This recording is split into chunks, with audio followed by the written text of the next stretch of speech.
Hi കൂട്ടുകാരെ, പുതിയൊരു വീഡിയോയിലേക്ക് എല്ലാവർക്കും സ്വാഗതം. അങ്ങനെ പ്രതീക്ഷയെ കാണാൻ ഗിരി ഒരുപാട് തവണ വരുന്നുണ്ട് കേട്ടോ. പക്ഷേ പ്രതീക്ഷ ഒരിക്കലും ഗിരിയെ കാണാൻ അനുവദിക്കില്ല. എനിക്ക് അയാളെ കാണേണ്ട എന്ന് തന്നെ പ്രതീക്ഷ പറയൂ കേട്ടോ.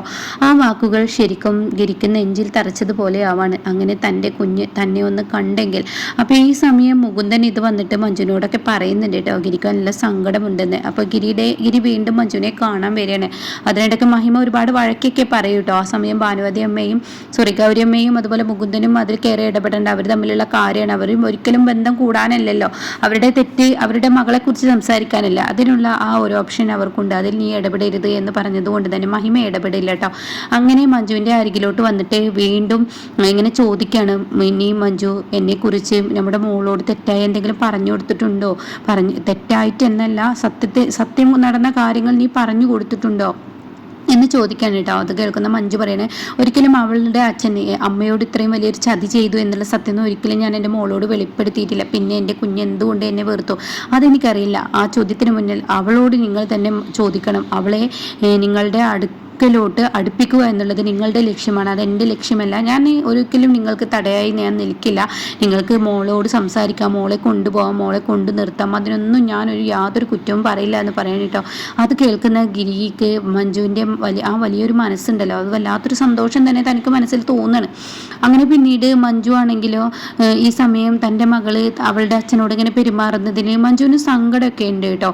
അങ്ങനെ പതിയെ കുഞ്ഞിൻ്റെ മനസ്സിൻ്റെ ഉള്ളിൽ നിന്നും ഗിരി ആ ഒരു വെറുപ്പൊക്കെ മാറ്റിയെടുക്കാൻ കേട്ടോ. അതിനുള്ള കഴിവൊക്കെ ഗിരിക്കുണ്ട്. അങ്ങനെ തൻ്റെ അച്ഛനൊരു പാവമാണ് എന്ന് പ്രതീക്ഷയ്ക്ക് തോന്നി തുടങ്ങുകയാണ്.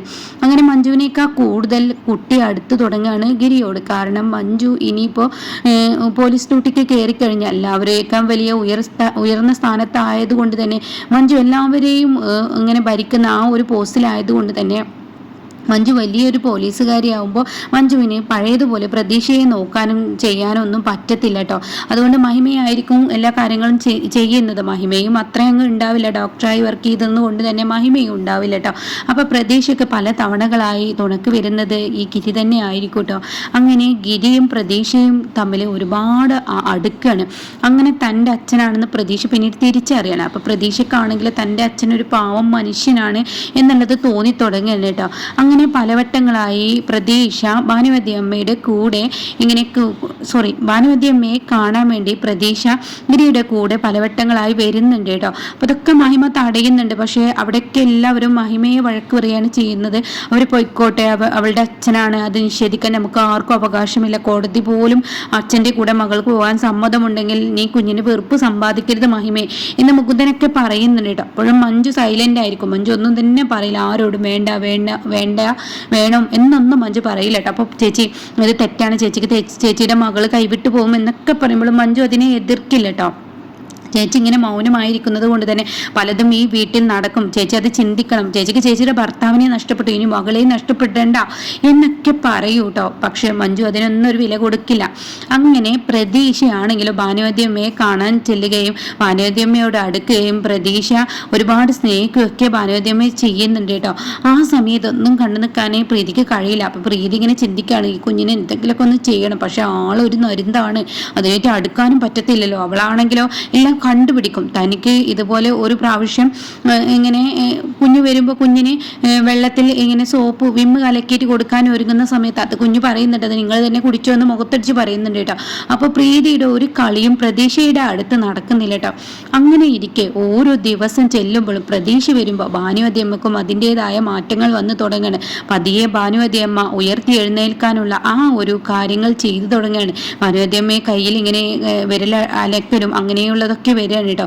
എന്നാൽ ഈ സമയം പ്രതീക്ഷ വന്നതിൽ പിന്നെ പ്രതീക്ഷ ഗിരിയോട് പറയാണ്, അച്ചമ്മക്ക് നമുക്കൊരു വീൽ ചെയറൊക്കെ വാങ്ങി കൊടുത്താലോ, അതിലിരുത്തിയിട്ട് അച്ചമ്മയൊക്കെ പുറലോകമൊക്കെ ഒന്ന് കാണിക്കുക എന്നൊക്കെ പറയുമ്പോൾ പല മാറ്റങ്ങളും പ്രതീക്ഷ വന്നതിന് ശേഷം ഭാനുവതി അമ്മയിൽ വന്നു തുടങ്ങുകയാണ് കേട്ടോ.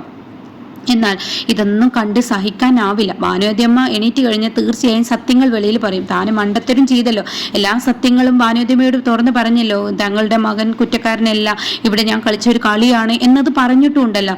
അതുകൊണ്ട് തന്നെ തനിക്ക് ആപത്താണ്. അവര് എന്തായാലും എണീറ്റാൽ തനിക്ക് ആപത്താണ്. ഇനി അവര് എണീക്കാൻ പാടില്ല, അവർക്ക് മരണേനെ പാടുള്ളൂ, അതല്ലെങ്കിൽ എന്നും അവർ കോമ സ്റ്റേജിൽ കിടക്കണം എന്നുള്ള ആ ഒരു നിലപാടുമായിരിക്കും കേട്ടോ. അങ്ങനെ ഇരിക്കെ പ്രതീക്ഷ ഒരു ദിവസം വരുന്ന സമയത്ത് ഈ പ്രീതി ഭാനുവതിയമ്മയോട് പറയാണ്, അതെ, നിങ്ങളെ ഞാൻ വെറുതെ ഒന്നല്ല ഈ കട്ടിലിൽ കിടത്തിയത്. നിങ്ങൾ കയ്യോ കാലോ ഇളക്കുന്നുണ്ടെന്ന് തോന്നിക്കഴിഞ്ഞാൽ തീർച്ചയായും നിങ്ങളുടെ കഥ ഞാൻ തീർക്കും. കാരണം എൻ്റെ എല്ലാ സത്യങ്ങളും അറിയാവുന്ന ഒരേ ഒരാള് നിങ്ങളാണ്. ഞാൻ മഞ്ജുവിൻ്റെയും ഗിരിയേട്ടൻ്റെയും ജീവിതത്തിൽ ഞാൻ മനഃപൂർവ്വം വിള്ളലുണ്ടാക്കിയതാണെന്നുള്ള സത്യം എനിക്കും നിങ്ങൾക്കും മാത്രമേ അറിയുള്ളൂ. ഒരു വിധത്തിലാണ് ഗിരിയേട്ടനെയും മഞ്ജുവിനെയും ഞാൻ ഈ രണ്ട് പേരെയും അകറ്റിയത്. അത് നിങ്ങളുടെ മകനെ സ്വന്തമാക്കാൻ വേണ്ടിയാണ്. പക്ഷെ അയാളാണെങ്കിൽ ഒരു തരത്തിലും എന്നെ ഒരു വിധത്തിലും അയാളെ സ്നേഹിച്ചിട്ടില്ല. എന്നാൽ എനിക്കാണെങ്കിലും അയാളെ വേണം. ഇപ്പം അയാളെ കുഞ്ഞിനെ കൊണ്ടുവന്ന് ഇവിടെ അവളെയും കയറ്റി കൊണ്ടുവരാമെന്ന് വിചാരിക്കുന്നുണ്ടെങ്കിൽ ഒരിക്കലും ഞാൻ അതിനെ അനുവദിക്കില്ല. എനിക്ക് ജീവിക്കാൻ പറ്റാത്തോടത്ത് ഈ പറയുന്ന നിങ്ങളുടെ മകനും ജീവിക്കാൻ ഞാൻ സമ്മതിക്കില്ല. കാരണം നിങ്ങൾ കിടക്കുന്നത് പോലെ നിങ്ങളുടെ മകനെയും ഞാൻ അങ്ങ് കിടത്തുമെന്ന് പറയുമ്പോൾ പെട്ടെന്ന് ഭാനുവതിയമ്മയുടെ കൈ വന്നിട്ട് പ്രീതിയുടെ മുഖത്ത് അങ്ങ് അടിക്കാൻ കേട്ടോ. ഇതോടുകൂടി ഭാനുവതിയമ്മ അങ്ങ് അടിക്കുമ്പോൾ പ്രീതിക്ക് വെപ്രാളമാവണം. ഈശ്വര, ഇവർ കൈ ചലിച്ചല്ലോ. അപ്പോൾ ഭാനുവതിയമ്മ ആ കേട്ട സ്പോട്ടിലങ്ങ് ചെയ്തു പോയതാണ്. പക്ഷെ പിന്നീട് ഭാനുവതിയമ്മക്ക് കൈ ഉയർത്താനൊന്നും കഴിയുന്നില്ല. പക്ഷേ ഈ സമയം നിങ്ങളിപ്പോൾ എന്താ കാണിച്ചത്? എൻ്റെ മുഖത്തടിച്ച് കണ്ണിൽ നിന്ന് പൊന്നിച്ച് പോയതുപോലെയുള്ള ഒരു സ്പാർക്കിംഗ് ആണ് എനിക്ക് സംഭവിച്ചത്. എന്ത്, നിങ്ങൾ കൈക്കാലുകൾ ഇളക്കുന്നോ? തള്ളക്ക് പഴയതിനും മാറ്റമുണ്ടല്ലോ. തള്ളയെ അങ്ങനെ വിട്ടാൽ ശരിയാവത്തില്ലല്ലോ എന്ന് പറഞ്ഞിട്ട് ഒരു തലയനെടുത്ത് ഭാനുവതിയമ്മയെ പിടിച്ച് അമർത്തുമ്പോൾ ഭാനുവതിയമ്മ ശ്വാസം വിട്ടിങ്ങനെ കിടന്ന് പിടയുന്നത് കാണുമ്പോൾ ഇതെല്ലാം കേട്ട് പ്രതീക്ഷ നിൽക്കുന്നുണ്ടാവും. അപ്പോഴേക്കും പ്രതീക്ഷ ഒരു വടിയെടുത്ത് വന്ന് ഈ പ്രീതി ഒരൊറ്റ അടിയങ്ങ് അടിക്കാൻ കേട്ടോ. അതോടുകൂടി പ്രീതി ആകെ അന്താളിച്ചു പോവാണ്. പിന്നീട് പ്രതീക്ഷയെ ഒന്നും നോക്കില്ല, ഇവളെ ഇല്ലാതാക്കേണ്ടത് ആവശ്യം തന്നെ എന്നും പറഞ്ഞിട്ട് പ്രതീക്ഷയെ കൊല്ലാൻ വേണ്ടി ശ്രമിക്കുകയാണ് പ്രീതി. അങ്ങനെ പ്രീതി പ്രതീക്ഷയുടെ പിറകെ ഓടുകയാണ്. പക്ഷെ പ്രതീക്ഷയാണെങ്കിലോ അവിടുന്ന് ഓടടാ ഓട്ടം പ്രതീക്ഷയും ഓടും കേട്ടോ. അങ്ങനെ പിന്നീട് പ്രതീക്ഷ ചെന്ന് ഓടി എത്തുന്നത് മഹിമയുടെ മുന്നിലായിരിക്കും. അപ്പൊ മഹിമയാണെങ്കിലോ പെട്ടെന്ന് എന്താ മോളെ എന്താന്ന് ചോദിക്കുമ്പോൾ അവര് എന്ന് പറയാൻ കേട്ടോ. അപ്പൊ ഈ സമയം അത് ഗിരിയായിരിക്കും എന്നുള്ള ആ ഒരു തോന്നലാണ്. പക്ഷെ തിരിഞ്ഞു നോക്കുമ്പോൾ അവിടെ പ്രീതിയെയാണ് കാണുന്നത്. പ്രീതിയെ കാണുന്ന മഹിമ ആകെ പേടിച്ചു പോവാണ്. അങ്ങനെ മഹിമ എന്താ മോളെ, അവരെന്താ നിന്നെ ചെയ്തത്, അവളെന്താ ചെയ്തതെന്ന് ചോദിക്കുമ്പോഴേക്കും പ്രീതി അവിടെ നിന്ന് ഓടി രക്ഷപ്പെടാണ്. അങ്ങനെ മഹിമയോട് എല്ലാ കാര്യങ്ങളും പ്രതീക്ഷ പറയാണ് കേട്ടാ. തൻ്റെ അച്ഛൻ്റെയും അമ്മയുടെയും ജീവിതം മനഃപൂർവ്വം ആ പെണ്ണും പിള്ള തകർത്തതാണ്, ആ സ്ത്രീ തകർത്തതാണെന്ന് അവിടുത്തെ എൻ്റെ അച്ഛമ്മയോട് പറയുന്നത് ഞാൻ എൻ്റെ ചെവി കൊണ്ട് കേട്ടു. എൻ്റെ അച്ഛമ്മയെയും അവർ മനഃപൂർവ്വം അവിടെ വീഴ്ത്തിയതാണ് എന്ന് ഞാൻ പറയുന്നത് കേട്ടു എന്ന് പറയണം കേട്ടോ. ഇത് കേൾക്കുന്നതിനോട് കൂടിയിട്ട് മഹിമ ആകെ നടുങ്ങി പോവാണ്. പിന്നീട് മഹിമ ഒന്നും നോക്കില്ല, നേരെ കുഞ്ഞിനെ എടുത്ത് ഈ പ്രീതിയുടെ അരികിൽ ചെല്ലുമ്പോൾ പ്രീതി അവിടെ ഉണ്ടാവും കേട്ടോ. എന്താടി, എന്താ നീ ഇങ്ങോട്ട് വന്നത്? അടി, ഞാൻ കേട്ടത് സത്യമാണോ? എന്താണ് നീ കേട്ടത്?